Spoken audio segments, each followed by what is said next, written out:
Hello all. Welcome to another Wednesday wisdom share from the forest with the white raven. So as I was pondering what to share with you in this wisdom share today, an overarching theme came to light. And that is these crazy energies, these times that we're going through right now, these times of transformation in the collective. Even if you don't necessarily realize it, there are things that are breaking down, things that are closing out, things that are dying away, maybe parts of yourself or maybe parts outside of yourself, belief systems very within. All of this is very personal energy, really. With all of the planets currently in Pisces, it's all what's within, what's underlying, the underlying dynamics that are playing out are they're ending for us. And we have a tendency to hang on to what no longer serves us, even when we say, oh, I'm freeing myself of that which no longer serves us. We have a tendency to just hang on to it because we don't know any other way. And the message that I'm receiving today is to look to Gaia, look to nature, look to our planet, look within, because as within, so without. And so the universe, so the soul, as above, so below. And if we think about that, we think about how we are connected to this planet. How when we die, they bury us in dirt, so we're sort of like being put back into the womb of the Divine Mother.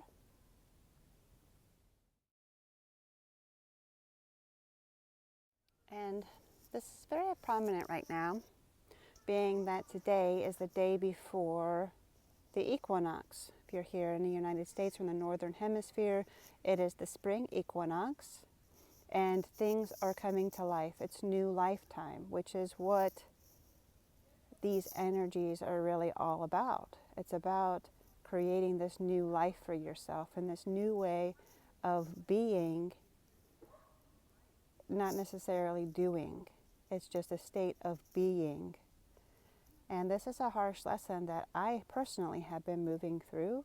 It's like I hear it of, okay, yes, just be and less do.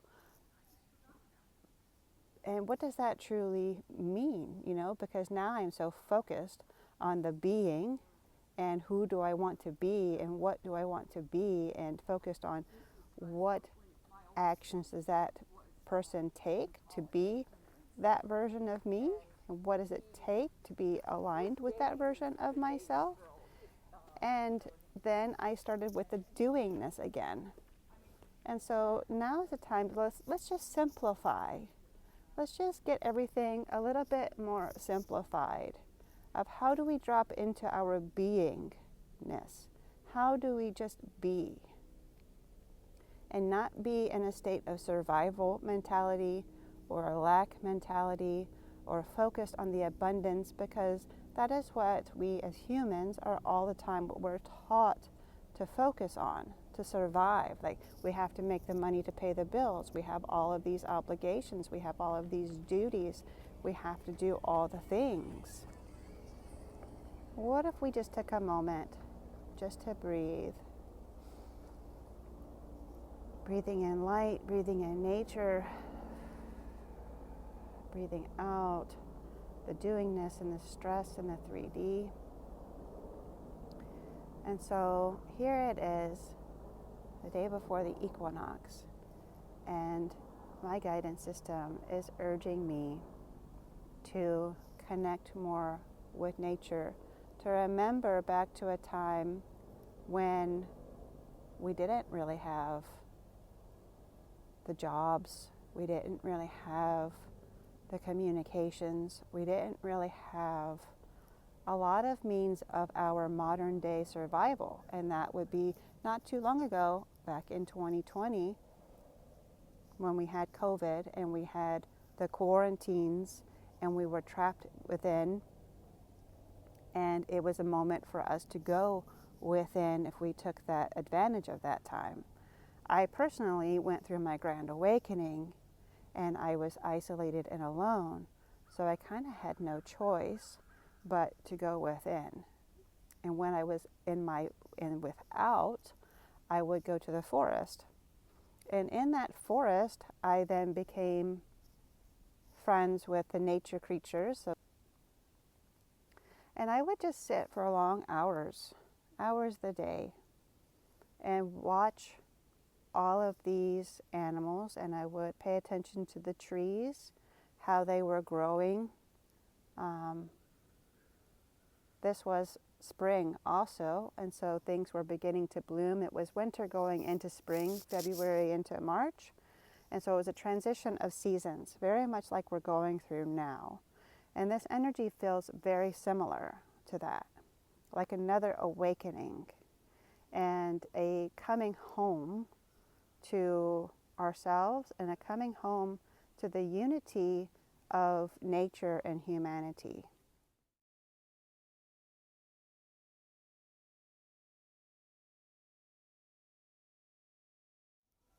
So in this time of connecting with the land, receiving the wisdom of the land, the nature Sophia, drawing inspiration from the animals.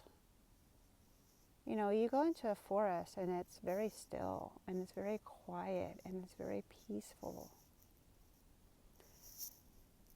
And it's so easy to just woosah and just let go and just relax.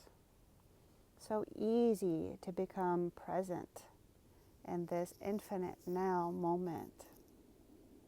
Why is that? Because we are so connected with nature. Our hearts radiate electromagnetic frequencies, as does the trees and all of the animals. They also emit electromagnetic frequencies. Everything is frequency. Everything is sound. And so when we come into a forest, our hearts sync up with the land, they sync up with the trees, and they have a very slow heart rate. And so it brings our fast-moving, stressed out, anxiety-ridden heart rate, it just brings it right on down. It brings it down, and we're able to drop in more, we're able to relax more, able to be a bit more in a peaceful state of being. This is our natural state. This is where we function the best. This is where we are our prime, is when we are operating from that still moment, from that clarity, from that peaceful state where the mind is not so racing, where we can sync our mind with our heart and heart-brain coherence and have us functioning in unity with those, and unity with the land, and unity with the earth and the trees and all around us. Now this brings me also then to our similarities. So if you've ever seen a tree that is cut down, you'll see that it has the rings. Well, the rings very much look like our thumbprint. If you were to ever look at the roots of a tree, the roots of a tree look very much like our nervous system. If you were to take our whole entire nervous system out, it would very much look like a big root ball up here with all these little roots coming off of it. If you look on a map at a river that goes through the earth, that looks very much like our vascular system carrying all of the blood, which is composed of mostly water, through our system. If you think about our breath, We breathe in oxygen. Where does the oxygen come from? It's breathed out from trees. So the trees breathe out oxygen. We breathe that in. We cycle that through our being. We exhale carbon dioxide, which is what feeds the trees. And so we have this very symbiotic relationship where we are all one. We also can heal ourselves. We can heal our own selves by talking to ourselves and by directing energy to ourselves. But we can also heal ourselves through nature, through the foods that we eat. The foods that we eat also radiate frequency because they're plants. And so plants, they have a frequency because they were once living beings. Animals have a frequency. They were once living beings. Rocks also have a frequency. And all of those frequencies, we also have frequency. Every cell of our being has a frequency.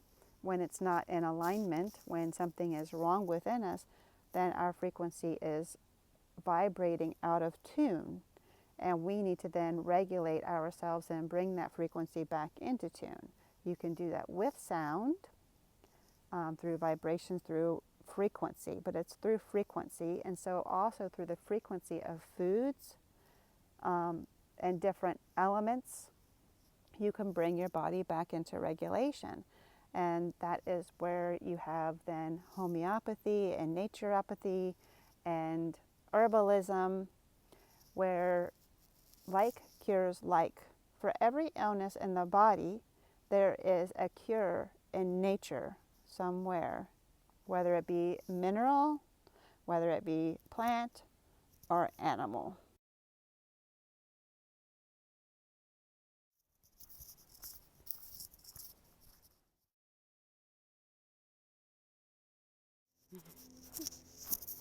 And it's funny, I just passed some people who just said that they hugged a tree and it made them feel so good.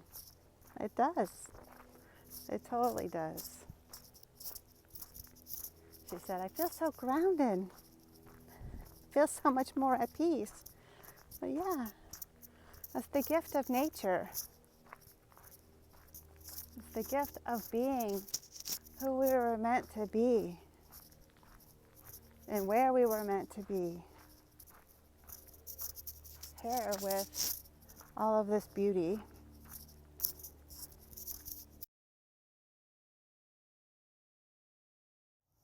And so, yeah, here we are once again through somewhat of this rebirth during spring equinox, where the trees are having new buds, we're budding new lives, new awarenesses, new expanded consciousness as a collective, new ways of being. And, this is just sort of like a lesson to me of, look at the trees. They just automatically know. They know, okay, the sun is over here, so I need to face my branches, I need to face my leaves over here to grab the sun. Like sunflowers, they just follow the sun all throughout the day, like sundials. They just instinctively know, they just do it. They don't have to think about it. Trees don't have to think about, okay, I'm going to think about dropping my leaves. It's about time, it's fall. It's time for me to drop my leaves. Okay, it's winter. It's time for me to go dormant for a while and conserve my resources. Okay, now it's spring, time of abundance, and time for me to make some buds happen. Time for me to grow some buds, make some leaves, make some blossoms, and the blossoms are then going to turn into some fruits maybe. They don't think about that. They just do it. They're just in their beingness. And we can learn that lesson from nature of to just be, and like you look at squirrels and they're constantly foraging and they're squirreling away things. Well, that's proper and that's good, but they also don't overconsume. And so they're just constantly in a state of they're foraging. They go out, they get what they're going to eat for that day. They eat that, and then they go out and get more. And so it's just they're not saving up for a rainy day per se. I mean, I guess they do for winter so that they have enough reserves. but they just instinctively know to do that. And so as humans, we really, really can learn a whole lot from nature. Allow nature to calm our nervous systems by tuning into the heart of nature, tuning into the heart of Gaia. So that's why it's so important this spring equinox, when all of the energy lines of Mother Earth, all of the song lines will be singing in harmony. Song lines, the energy lines of the earth, they come in various frequencies, the smallest being category 0, all the way up to category 5, which is several miles wide, and all ley lines come in pairs like rails. And so they all sync up with the largest one and sing the same song during the equinoxes, which I think is just absolutely stunningly beautiful and magnificent. That the earth, it just knows to do this. It just does it.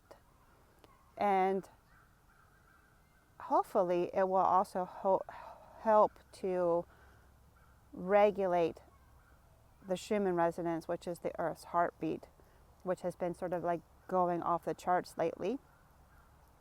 But as humans, we can sort of also help Mother Earth by helping to regulate our heart rates, helping to unite our hearts through heart consciousness, through living from a heart-based place of love and compassion, starting with ourselves and then towards others and towards the planet.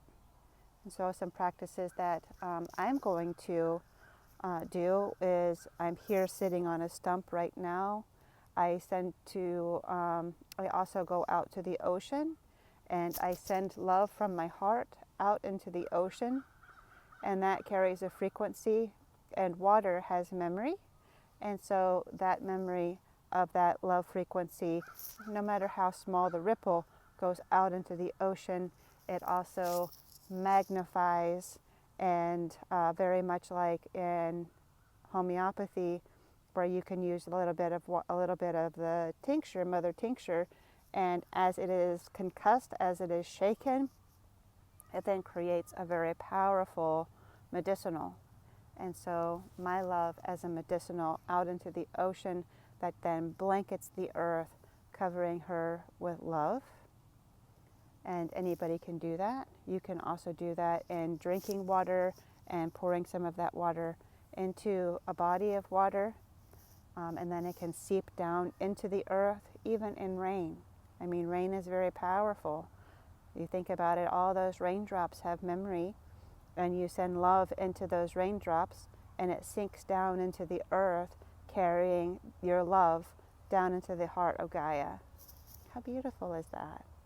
You know, so I'm also going to invite in sound healing, and I'm going to play a sound bath and sound bath meditation in honor of the Song of Gaia, in honor of the intention of syncing up with her song lines, and inviting people to participate, to lay on the earth, to send their love through their backs, through their chest, through their hearts, down into Gaia through this song.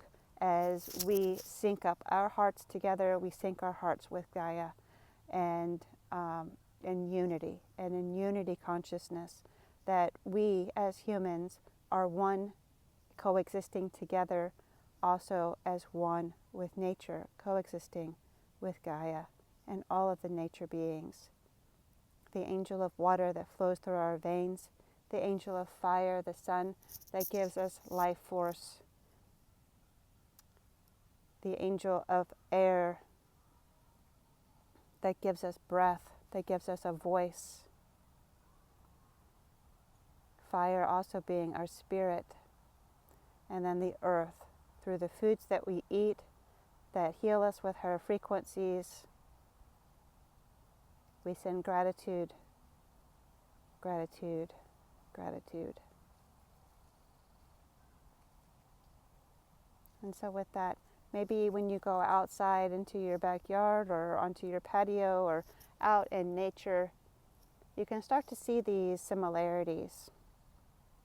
that we're all fractals upon fractals upon fractals upon fractals, coexisting together, healing each other in harmony, singing one united song.